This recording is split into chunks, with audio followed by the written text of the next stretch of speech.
So I'm Emmanuel Paraskakis. I've been working on APIs as a product manager for over 15 years, and I've built various API programs for companies in industry, and I've also built tools for people that build APIs, tools around API design, API documentation, API testing, and so on. Today, I teach. I have 2 courses on API product management, and I also consult with companies creating APIs. And so I'm very happy to show you here a live demo of what it's like to code gen really quickly, an API server. And we'll see how this goes because all these AI tools are non-deterministic, and sometimes you get some problems. But what we're going to do is we're going to get you hands-on. We're going to give you all the links, and I'm going to ask you, if you'd like, to follow along and do what I am doing, and so you'll see results as well. And the results may vary from one person to another. All right, so here is where all the links are for the demo today. There is a QR code that you could scan, and that gets you to a file in GitHub. There's also a URL. If you can use tinyurl.com/API CodeGen, and I'm gonna put it. You know what? I'm gonna put it in the chat here for everyone. And if you go to that link, it'll give you a little file where everything is located. Let me show you that. It looks like this. You'll be on GitHub, and it'll have all the links for the tools we're going to use. It's going to have a link to Replit, which is the CodeGen tool we're going to use. It's going to have a sample OpenAPI file that has been produced in a previous lesson that we did in the series. But you can also use your own OpenAPI file if you have it. And the only thing I would say is try to keep it fairly short, and I'll explain the reason why in a couple of minutes. Then there's a prompt that we're going to use for Replit to be able to codegen our server. And we're also going to use a testing tool called HTTPy. And if you prefer to use another tool like Postman, you can use that, of course. And then finally, we're going to have an API gateway, a free API gateway tool that we can configure really quickly with OpenAPI and get going and protect the API behind it. So give me a thumbs up in the chat if you're able to access this file on GitHub, and if you've gotten to the links. And I would suggest you start by going to Replit and basically signing up if you haven't. Thank you, thank you all, thank you, Bijon, and thank you, Janan. Go to Replit, sign up, and it'll give you some free credits. And the reason we're keeping our OpenAPI file small and our server small is so you can complete the exercise with your free credits that you don't have to go pay anything for right now. So sign up for Replit, and then later we'll sign up for the free plan on Zuplo. It's really easy. Both companies, I think they make it really easy. They just make you verify your email, and off you go. And HTTPy doesn't need any registration. You can use it with a link as is. So let's see what we have for. Let's first of all talk a little bit about what we're going to do. So as I said, we're going to build really quickly. Hopefully it's going to work for me, but I'm sure it's going to work for most of you. We're going to build an API with Replit based on the OpenAPI file. We're going to test it a little bit very quickly with HTTPy. And then we're going to put it behind a gateway that we're going to scaffold with the same OpenAPI file. And then we're going to talk about next steps, what you can do, where you can learn more, what you can do more with tools, how you can automate things, and so on. And we'll open it up for Q&A. All right. So what is OpenAPI? Have people here on this call heard of OpenAPI? Okay. So Prithvi, yes, we're doing a live exercise. Let me go back a couple of slides, grab the URL, and put it here in the chat so everyone can follow along. And Prithvi, you can use this link. You'll find all the documents and links that we need in that link. Okay. So, yep, Swagger or OpenAPI is an API description format. OpenAPI evolved from the Swagger specification, which has been around for a while, and it's currently the most widely used API description format. If you go look at this survey that SmartBear did a couple of years ago, you'll see that it's by far, with JSON schema that actually is built into OpenAPI, it's by far the most popular API description format. And the current version is version 3.1.1. In these demos, we try to use 3.1.0 because it's most compatible with tooling. So in this lesson here and in this demo, you can use your own API file if you have it, or you can use the sample that I gave out. Real quick, to see what it looks like, it's a text file. It comes in a YAML or JSON format, if you've seen that. And it has certain sections. It has a metadata section up on top, a service section, which tells people where the API lives, a security section, how is the API protected, and then we get down to the real meaning, which is the paths, where you might say, here are the endpoints that I'm going to call, here are the methods that I'm going to use, and also the components and schemas around what the request response and other parameters and parts of the API are going to look like. So OpenAPI describes what we want to do with an API. Now, the reason we're talking about OpenAPI is because it can be used at every point in the API lifecycle. It can be used for ideation and design and prototyping. It can be used as guidance for development or for testing. We're going to see the guidance for development here today. It also can be used to configure deployments in API management. We're going to see that again today. And then other things like documentation and analytics and so on. And the idea is, if you have a file that describes accurately what you want the API to do, just use it everywhere around your API lifecycle so that you're quick and accurate and everybody on your team knows what's expected and what you're trying to do. So the scenario for today's demo is that you're a product manager or you're some kind of other individual contributor. You might be a developer, you might be a technical writer, you might be an architect, or even a product marketer. So you're somebody in your organization that wants to get an API out there in the world. And we'll assume that you have an already validated OpenAPI file that you used in the past to create some kind of early prototype, a mock prototype.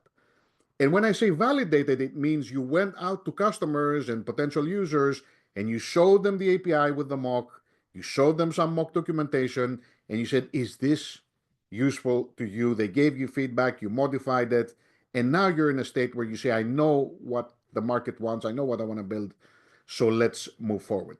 Now, in our scenario, it happens that your engineering team is kind of busy right now, and so you are going to want to build a little bit of the first version of the API. Is it going to be your final production code? No. But you're going to want to take that prototype much further, more than a mock could give you, and you're going to want to start building. That's our scenario. And then you're going to want to test the API a little bit before showing to others, like check it out if it's working. And you also want to put it behind a gateway so you can protect it and meter it, see who's accessing the API. So that's our scenario. So let's jump forward. And the file we're going to use that was in your documents is an OpenAPI file that we produced in a previous lesson from AI when we wanted to prototype an API, do an early prototype.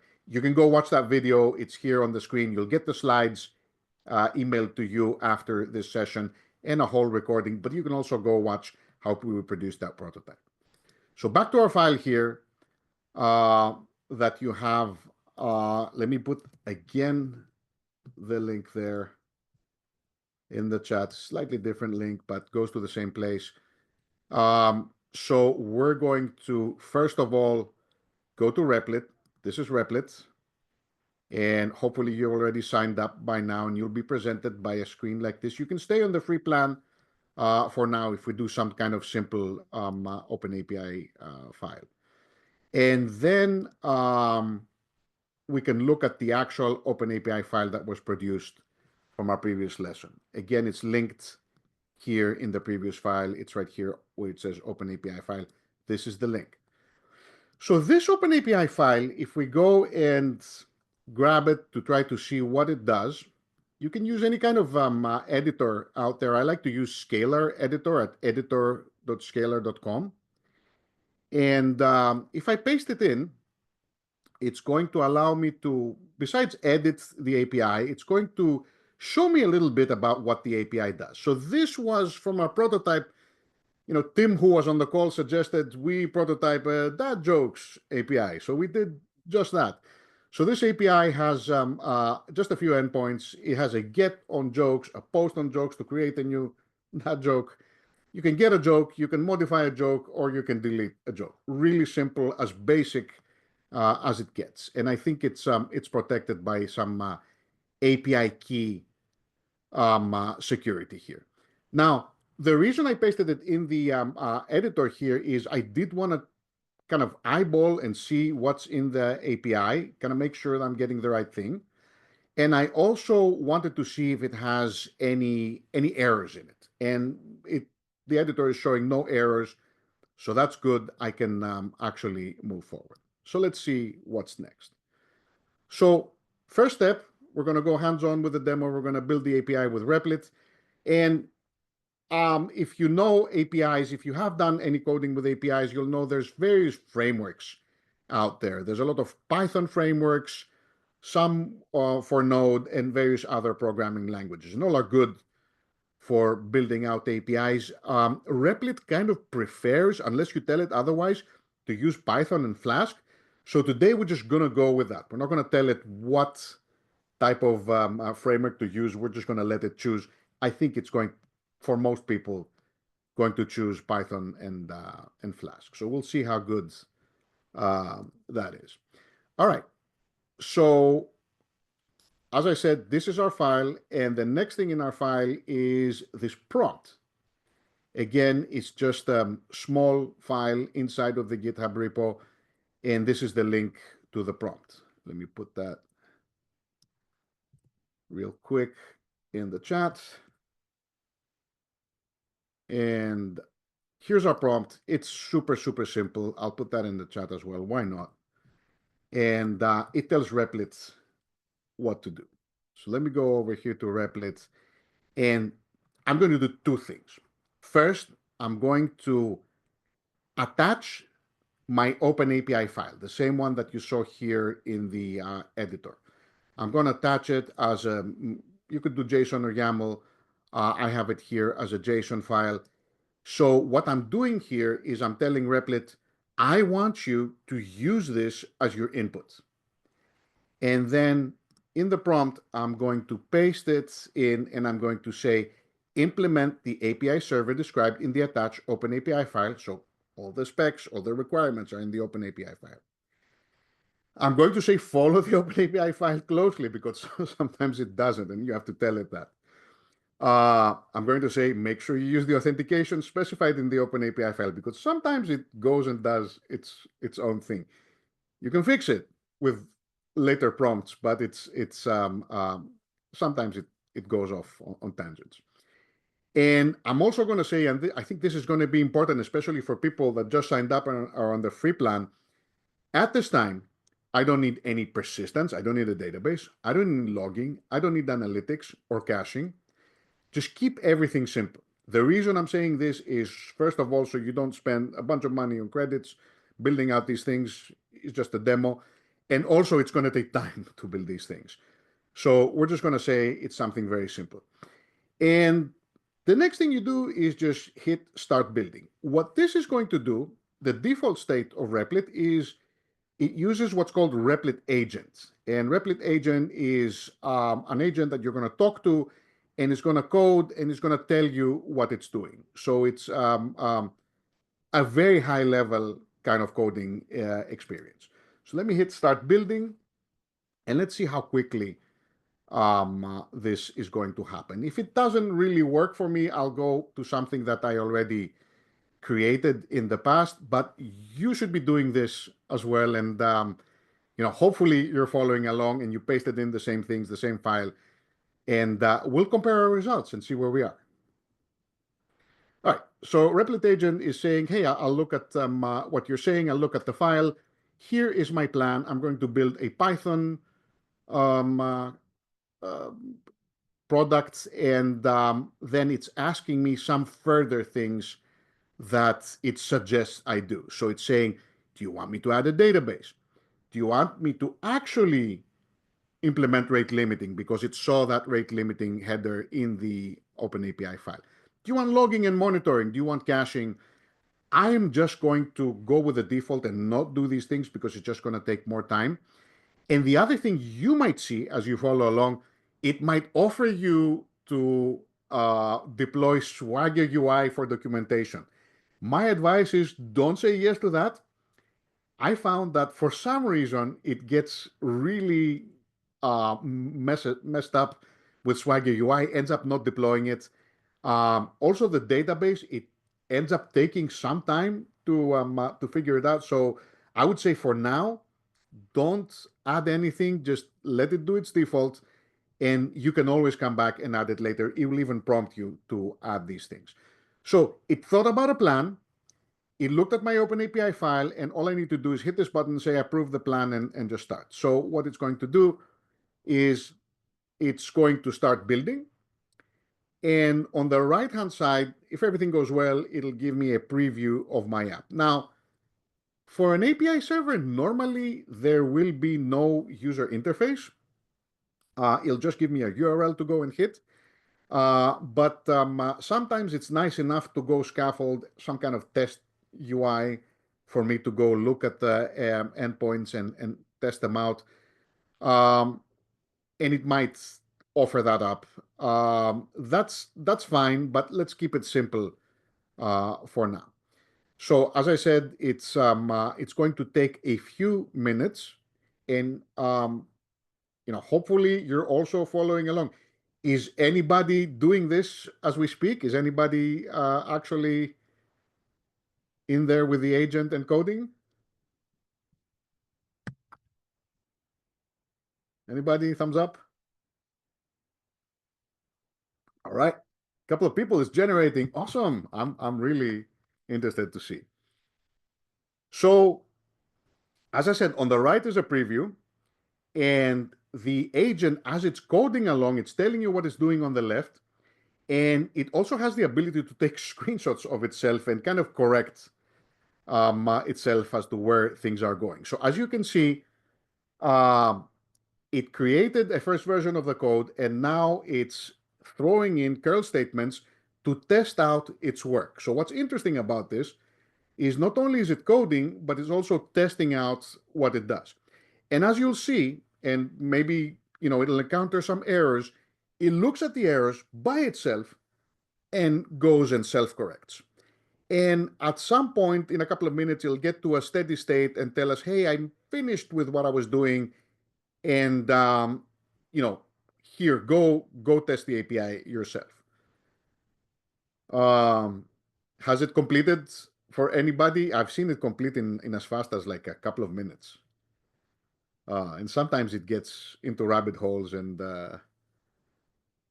it doesn't do that. So here's where we are, at least on my side. It implemented what it saw in the OpenAPI specification.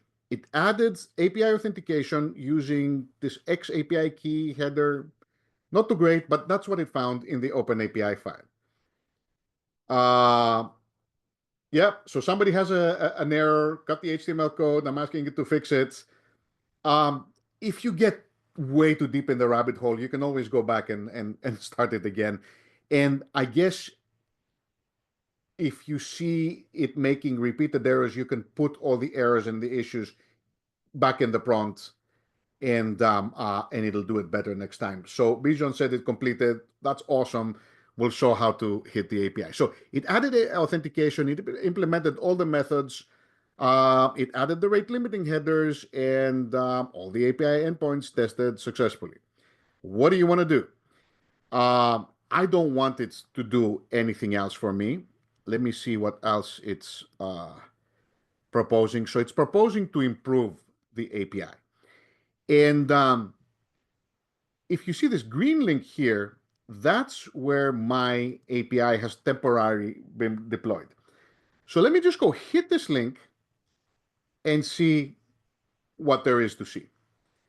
So I'm going to go over to HTTP, which is my favorite API client to start with. And I'm just going to hit the base URL. Okay, so it's saying the base URL is not found. And because I saw there was a /jokes, okay, so it does respond on the /jokes, but it's saying API key is missing. So let me go back and say, okay, it does say it wants the X API key header. All right. I'm going to go here to my clients and in the auth, try API key, put in the header. And I'm guessing it's using some kind of test credentials. How can I check the API?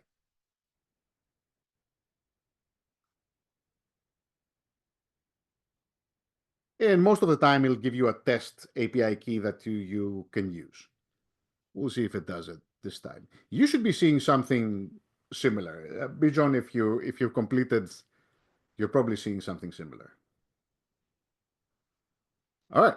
So, a bunch of curl statements. It's going the CLI route. Well, what I see here is it just wants me to use test underscore API underscore key. So I'm just going to use that. Paste it in. All right. So I'm getting a response from the examples that are there. And what I can do, I guess, next is this is the get. This is okay, this is one of the IDs of my items. And if I do a get on that ID, I'm guessing, yeah, it'll give me just the one. And then maybe I can do a delete on this. It removed it. And if I go back and do a get, probably it doesn't. Yeah, it doesn't exist. So I'm kind of testing out that this API works in a way. And if you wanted to do a little bit more manual testing, this is, and you'll get it in the slides, this is kind of a sequence I would follow. I would do a get on the collection, post an item, get the item, or get the collection to see the item is there, change the item, delete the item. So we did a few of these. You can do this in your own API client. So Janan says it's working. That is awesome. It's great. It's great to hear. So as you can see here, it did a fairly good job. It created the API and it gave me a URL. And the next thing I would like to do here is I would like to show you how I can take this API. It's kind of deployed by Replit at a temporary place. And I want to put it behind an API gateway. And let me explain what I mean. So if you think about a deployment situation where you have a service that's running, we currently have it in Replit, it's that hexagon there in the middle. What we want to do is to put something in between the service and the big bad internet to protect it. And at the same time, to meter what's coming in and what's going out of the service. So that's exactly what we're going to do. And one side of the gateway is going to be where the service listens. We have that URL already. We tested it out with HTTP. And the other side is going to be our public URL. This is the new URL that the gateway will expose out to the world. Okay, so let's go and see how to do that. In order to do that, I'm going to go to a,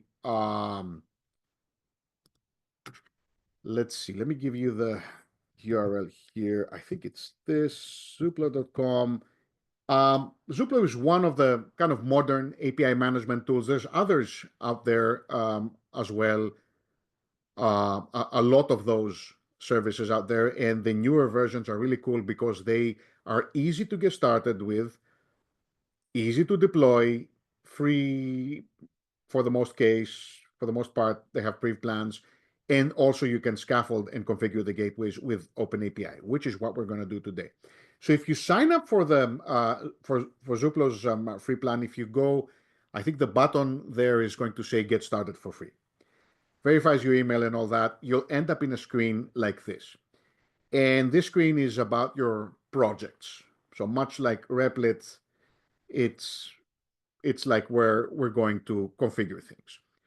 So once you get to the screen, I'd like you to go do a new project. It's going to propose a random name and it's going to default to an empty project. That's what we're going to go with right now. And we're just going to hit create. Now, what this does is it's going to create an API gateway on the cloud and going to host it. So Prithvi says the whole workflow is getting a bit confusing. Do you have this mapped out somewhere? Please, full workflow, all the tools. Yes, I do. And why don't I go back a couple of slides and show you what I'm doing. Okay, here it is. Number one, building the API with Replit. Number two, test the API with HTTP. Number three, put the API behind the Zuplo gateway, which is the step where we're at right now. And if I go back another slide, these are the tools that we're using. So Replit, pick the OpenAPI file, feed it into Replit, give it the prompt, let it do its thing. Eventually, it'll generate a server, and that server is going to live on the green link here. You're going to copy that and then go back into HTTP and test out the API. That's the workflow. You're going to get the slides. The slides will have screenshots, and I think it'll be easier to follow, especially when you have the recording. So let's go back to our gateway here. This is where we were. And so we're here in Zuplo, and we said, create me a new project. Now, this looks like a lot, but basically what it did is it created this square in front of the hexagon. And now we're going to connect the service, the hexagon, with the square. So, luckily, Zuplo gateways use code. And you can basically configure your gateway with some code and also sync it up to GitHub, which is incredible. So you can save your configuration back in GitHub. What we're going to do today is we're going to go to this roots OAS JSON because you can upload your OpenAPI file here and create the roots in your gateway. It already has one basic root. I could get rid of that. I'm just going to leave it there. /hello. I'm guessing it's some kind of health check URL for the gateway. So if I go to OpenAPI and hit import, this is exactly what we were doing with Replit, uploading the OpenAPI file. Just going to give it the same dad jokes JSON file. And here we can see that it understood, much like we did back with the editor in Scalar, and much like Replit did, it understood all the roots and the methods that are there. And it's also saying, well, that old hello root that I had there, I'm going to maintain that. That's fine for now. So if I hit this complete merge button, what it's going to do, it's going to ingest the OpenAPI, configure the roots, and if I go back here to the root designer, here's what it understood. So everything that was in the OpenAPI is there. And what I'm going to do next is take that one/jokes. Remember, that's the collection that we're retrieving of all the items in our API, in this case, the jokes. And this looks a little complicated, but essentially what's happening is it's asking us, okay, well, where do you want the request to come in? And where do you want the response to go back? And what it's saying is I'm going to listen on whatever URL this gateway is on /jokes. I'm going to take in the request. I'm going to forward it to this forward to URL. And then I'm going to take the response and send it back out the other end to whoever requested it on /jokes. That's pretty much how most gateways work. But here we're seeing it in a nice picture and configuration. And so what I'm going to do is take the URL that Replit gave me, put it in here, just completely remove this. And again, I'm telling it that this is where I want you to send the requests and the responses. So all I'm going to do is hit save here. This is going to regenerate the gateway, build it out on the cloud, deploy it. It does it for us on the cloud. I guess they have also self-hosted gateways, but I haven't actually tried that.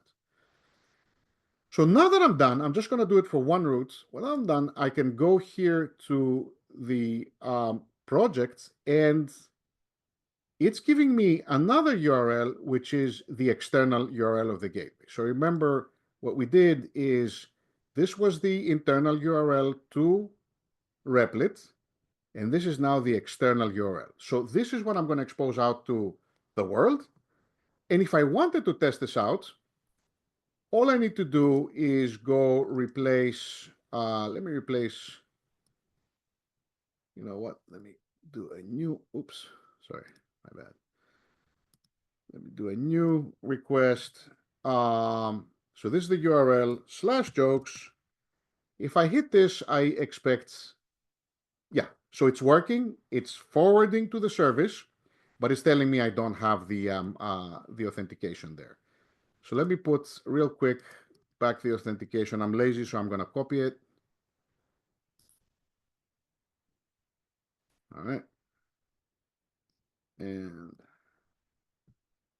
whew, here we go. API key.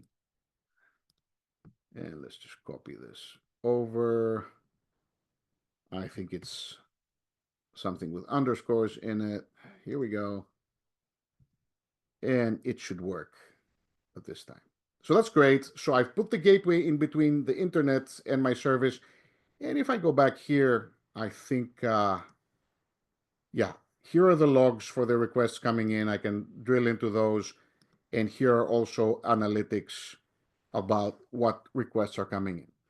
So you can imagine a scenario where you want to take an already validated OpenAPI file.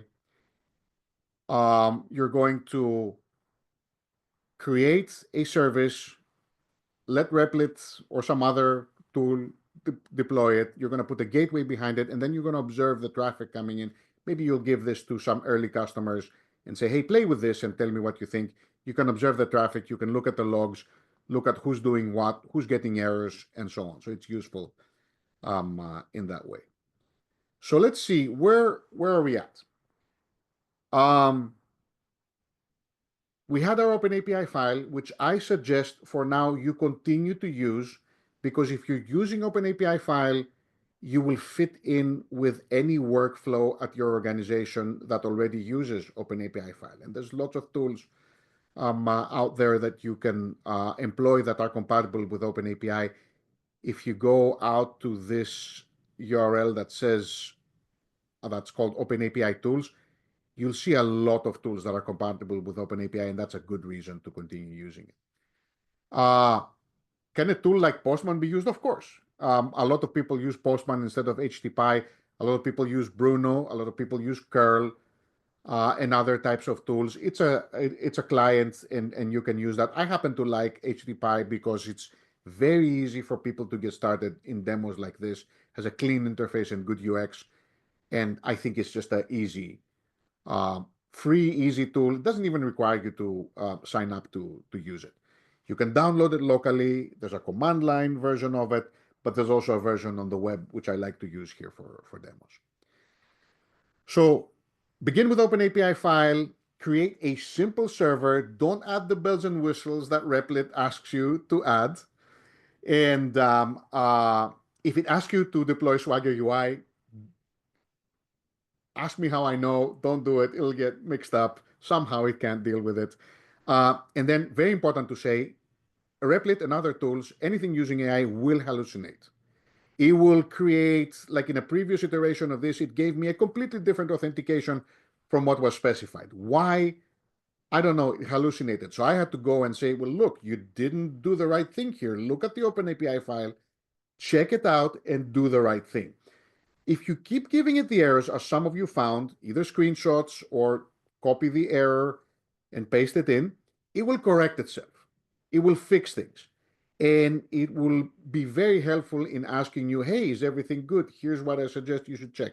So give it feedback and it will get to a good state. And then, as you can see, we produce this code really, really quickly. I mean, it's fairly decent code.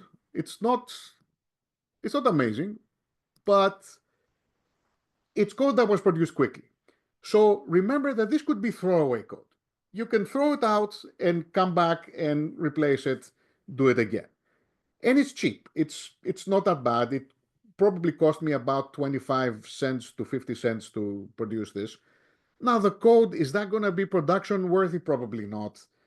Um, okay, if you're doing a side project for your side gig, it might be great to get started, but consider it for now as a prototype. And models will get better, tools will get better, so we're going to get much better with this. If you're an engineer and you can actually understand very well what's going on in the code, you know Python very well, that's going to be very helpful for you. But you can also use other tools that we'll see. So I think the upshot of this is that if you're an individual contributor, either product manager, engineer, designer, tech writer, you are more empowered than you think. You can actually create code, put behind the gateway, and now you've got something that actually works and has analytics and you can monitor. And we did this in what, 20 minutes and for almost free. So that's something to consider. Now, what's next? What do you do next? So first of all, for CodeGen, um, you might have gotten away with the free plan. It's basically consuming credits. If you do much more work, you're probably going to have to go buy um, a paid plan. If you're a PM and a member of Lenny's community, keep in mind that they give Lenny's community gives 1 year free for Replits for anybody that buys the paid subscription there. So that's a huge value, and other tools as well. But enough of advertising for that. Once you're in Replit, once you have that server, like we saw here, you can ask it to add persistence in the form of a database. So right now, I can do a post on my API. It will create a thing, but it won't persist it anywhere. Once you turn off the server, it will disappear. But it can add a database, and it can add logging, and it can add caching, so you can get much more productive from there. It will take more time and probably a little bit more money, but you can keep refining from this. You can also deploy the API publicly. It'll prompt you to do so and will host it to a permanent URL. And another tip is right now we used agents, which Replit agent uses these checkpoints that cost you 25 cents each. It's basically what we did and we saw today is about 25 cents. You can also go use Assistant, which is better for changes, and it takes about 5 cents for each change. So much more economical once you have the server scaffolded out. Replit support is awesome. I had a lot of issues in the past. They were really quick at helping me, so that was great. If you like this, you can also go look at Cursor or Windsurf, really good tools there as well. For testing in gateways, somebody asked about Postman. Yes, you can use Postman collections to create a whole series of API calls. And they have a CLI tool called Newman that you can use to run in the background. You can code gen tests, for example, with Claude Code. Or you can use a contract testing tool from OpenAPI.tools that we saw earlier that works with OpenAPI. And of course, around all this, you can build test automation with Git and in your CI/CD. So that's a more advanced topic there. Now, for gateways, we saw the Zuplo gateway. You can start adding policies to the gateway. So you can say, for example, if I can show you this real quick. Um, uh, so you can create, like, for example, an inbound policy and say, well, let me, add or set or request a header, something like that. Or let me do some caching on the gateway. So that's pretty useful. You can go further. You can sync the gateway to GitHub, so you save the configuration, and you can also use the dev portal that they have. All right. So next up, you can learn more. We have more of these free lessons. So the next one coming up is about AI agents consuming your API. So we'll have a discussion around that. I have another lesson up for generating MCP servers, if you head to that. And finally, I've got a course that I'm doing about product mastery for experienced API PMs. It's 6 live lessons, starts June 5. I have a code here that you can save $250. I think we're going to do just the first 10 signups for that. It'll go in the next few days, so use that. If you're watching the recording, you can use the other code OpenAPI, and that's $150 off. So scan the QR code and join the course. I'd be very happy to see you there. I will do similar things like we showed today. What we showed today is part of it's one lesson or part of one lesson of the course. All right, and finally, API product management is, I think, a great opportunity. There's a few of us, but in general, we get paid more because it's a specialized um, uh, uh, version of product management. And with that, let's go to Q&A. There's one question here by David. What's the best approach to connect this prototype to a database and add realistic data scenarios? So 2 choices there. Directly integrated with the database to populate dynamic test data. Define the data models and scenarios in the OpenAPI specification. Okay. So good question. So first of all, for persistence, Replit will prompt you to create a database. You could connect it to another database, one that you host yourself, and go in the code and do all of that. But Replit will offer to create a database for you. So that's got you covered there to get going really quickly. Now, the question is really about how do you populate the data? So I'll start with the second part of the question, which is, do I define the data models in OpenAPI? Yes, you can. And our OpenAPI file that we saw earlier does have some examples. Let me see if I can find one here. Okay, here it is. Why don't scientists trust atoms? Because they make up everything. Haha. Okay, so that was something that was generated as an example. The problem with the OpenAPI examples is that you're going to have a few. You can see here a couple. You're not going to have that many to play around with, so it's not going to be a realistic. And it's the same problem that we find with mock APIs. It's not going to be very realistic. So my recommendation would be to go to your number one suggestion, which is, hey, in the database, populate it with dynamic test data. The way I do it is I would have an LLM generate dynamic test data. And, in the case of the dad jokes API, I would say, hey, your favorite model, generate me 30 dad jokes. And you can take those and do a little script and post them directly into via the API or just paste them into the database. So that would be, I think, the best way to do that. And you can get more creative with that. You can give it the schema from OpenAPI, give the model the schema and say, hey, generate me 50 examples, 1,000 examples of data, realistic data using this schema. That's really easy to do, and that will give you really good data there. Any other questions? We talked about the tools, the client tools like Postman. Yes, you can use Postman, you can use Bruno, you can use curl, you can use anything else. Another question. Amazing session. Thank you. What do you think are the most important tech skills and topics to learn as a PM today? Good question.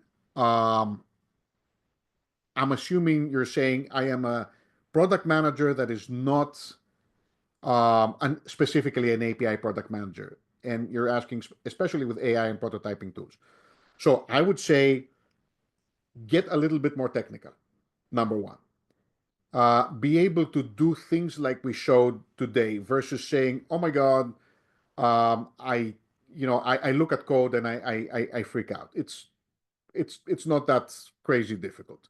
So get familiar, maybe learn a little bit of coding so you can understand more about what's going on, not because you're going to go do production code, but so you can understand what's going on. Secondly, get familiar with all of the AI tools. Get hands-on, use the models for your daily work. Um, Let me give you an example. You can take this OpenAPI file that we had here, put it in, let's say, Claude, and ask Claude to generate, scaffold out all the user stories that you need to implement an OpenAPI file, and ask it to just, do the scaffolding, and you'll put in specific requirements. But that's a lot of toil that you don't have to do yourself. So get familiar using day to day all the AI tools and get very hands on with those. Number three, in the spirit of trying out many different tools, see if you can get. I mentioned Lenny's newsletter earlier. They will actually give you access to Cursor, Bolt, Windsurf, I think, and Replit for free with your subscription. So it's a great. People in these companies want people to get hands-on, so they will give incentives. It's a great opportunity to play around with the paid versions of these tools. Definitely keep learning. Come to these free lessons, take a course, take my course, take other courses on Maven. I think Colin Matthews has a great course about AI and prototyping on Maven, so you can check that out. And then if you want to get more technical, let's say you want to learn more about OpenAPI, if you go here to OpenAPI's um, website, they have an actual course you can take for free.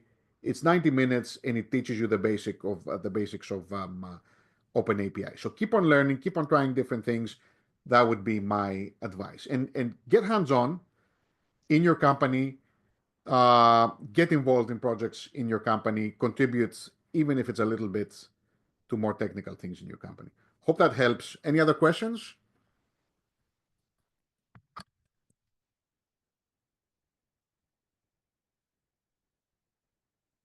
All right. If there's no other questions, just remember you can sign up for this course, use the discount if you wanted to take the course, and I will send out an email with the slides, the recording, and some other resources that you can use. So expect the recording today and expect another email with the slides and other resources tomorrow. And for anything else, reach out to me on LinkedIn, DM me, ask me questions. Always happy to chat. In case you hadn't noticed, I love talking about this stuff. So always happy to chat with you. Ask me questions, and I will do my best to answer them. So thanks all for attending. This has been great. I'm glad that it worked for most of you, and hope you get to try more of this, and hope you get to do more with OpenAPI. Thank you all.